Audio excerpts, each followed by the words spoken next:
And we have the body. Okay? So ito po, ang katawan nito ay maaagnas, mawawala, babalik sa alikabok. So walang kwenta na patuloy nating pinag-uubusan ng panahon yung ating katawang panlupa na pagkatapos is wala rin palang kahihinat ng maganda. Kasi kahit na mayaman ka, either you are rich or you are famous, you are somebody, you gain the whole world. Wala po kahihinatan. That's the Bible says. Amen?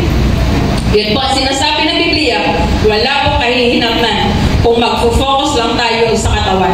Importante po yung ating espiritu at ang ating kaluluwa. Amen?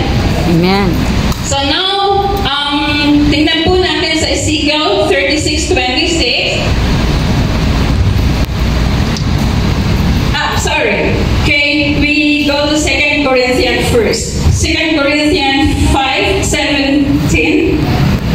Nakalagay po dito, therefore, if anyone in Christ is new creation, the old has passed away, behold, all things have become new. Masyadong malaki. I'm going to give this money to God. Bibigay ko ba ito sa Panginoon? No.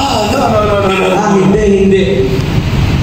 But Abel, Pero si Abel, he came to realization that this money belongs to God. ibinigay niya yung talagang nararapat para sa Panginoon. It does not belong to me. I'm just a caretaker. Hindi So galing sa if kanya. God is asking me to bring it, Siya'y katiwala lang at kung nais ng Diyos, let me give it all to na Him. ibigay ko ito, ibibigay ko lahat. That was the reason why God accepted the offering of Kaya Abel. tinanggap ng Diyos yung alay ni Abel.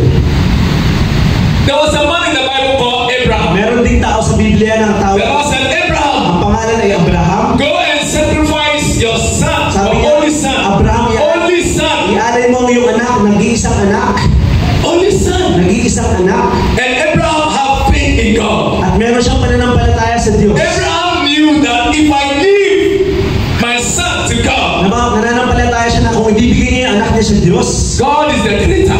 siya yung tagapaglikha. He will give me another son. Ibibigay niya sa akin muli yung iba pang anak. Even if God doesn't give me another son, Kahit na hindi niya man ibigay yung iba, God is God. siya ay Diyos. Amen. God was not looking for the son. Hindi siya tumitingin sa God was not looking for the son. inaalay niya yung anak niya. You know what God was looking for? Alam niyo kung ano yung tinitignan ng Diyos? Yung puso.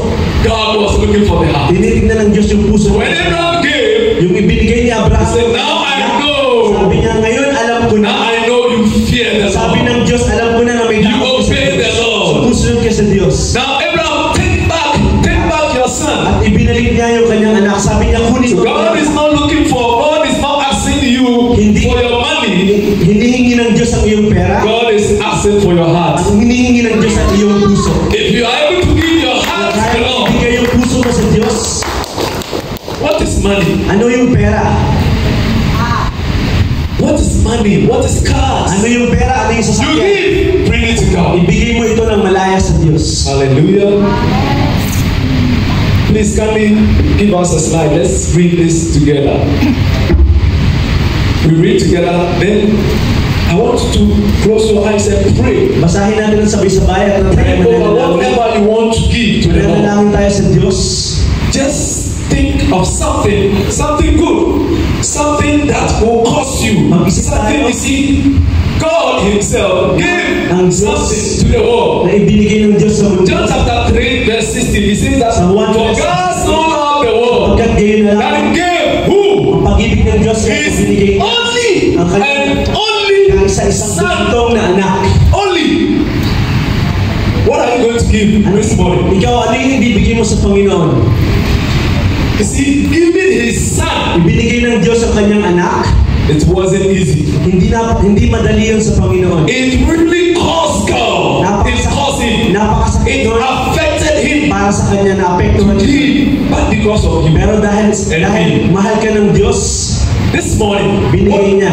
what are you going to give to the Lord? Ngayong umaga, ano yung ibibigay